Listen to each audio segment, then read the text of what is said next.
So bali dito is meron siyang 8 16mm min bar. Ayan po siya mga pare ko, no? 8 16mm min bars. Tapos yung lateral ties niya is 10mm. Ayan. Lateral ties is 10mm.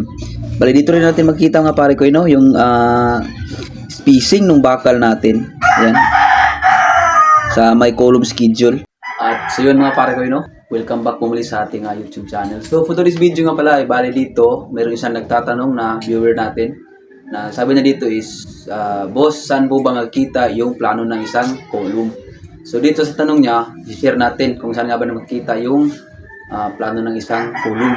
So huwag na natin patagalin mga pare ko, no? Tara, simulan na natin.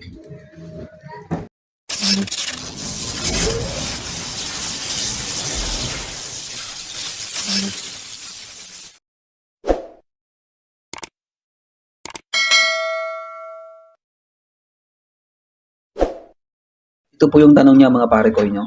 Itong isang viewer natin. Sabi niya dito, boss, saan makikita yung plano ng column? So dito, meron tayong plano mga pare ko, no? So kadalasan dito sa plano is magkasama tong dalawa.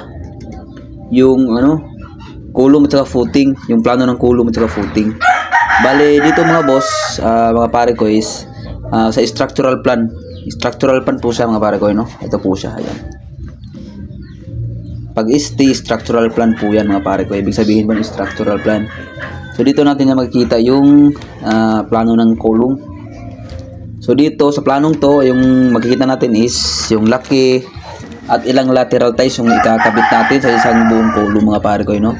Dito rin makikita natin yung bali sukat ng laki ng column natin. Dito is meron siyang dimension A at saka B. Yung A niya is 0.35 meters. Yung section B naman ay dimension B is 0.35 meters pa rin. Bali kwadrado po yung natin, no, column. Ayan. Ito po yung plan column 1. Yan po yun. Bali dito lalapit natin, ayan. So bali dito is meron siyang 8 16mm min bar. Ayan po siya mga pare ko, no? 8 16mm min bars. Tapos yung lateral ties niya is 10mm. Ayan. Lateral ties is 10mm. Bali dito rin natin makita mga pare ko, no? Yung spacing ng bakal natin. Ayan. Sa may column schedule. Makita rin natin yung spacing ng lateral ties natin. Na mayroon siyang 5 cm, 10 cm, at ang the rest is yung midspan natin is 0.20 meters. Ayan po siya mga pare ko, no? So dito, ayan.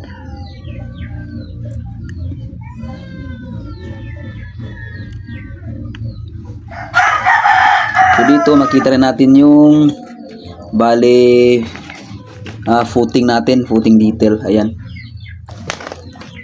Meron siyang graveling, bago latag ng parilya, bago patong ng column rebar natin mga pare ko, no? Bali ito, kikita din natin yung height, kung gaano kalalim yung hukay natin mga pare ko. Natural ground. Ito po yung NGL niya mga pare ko, no? Ibig sabihin po ng NGL is natural ground line. Ito yung height niya mga pare ko, no? Bali yung scale niya dito is meron siyang scale na 1 to 100. Ayan. 1:100 meter to scale mga pare ko. So ayan. Ito na yung tanong niya sa atin mga pare ko, no? Isang viewer natin. Kung saan natin makita yung plano ng column mga pare ko. So dito sa structural plan pa rin siya mga pare ko, no? Dito yung plano na. Kadalasan kasi magkasama yung column at saka footing detail.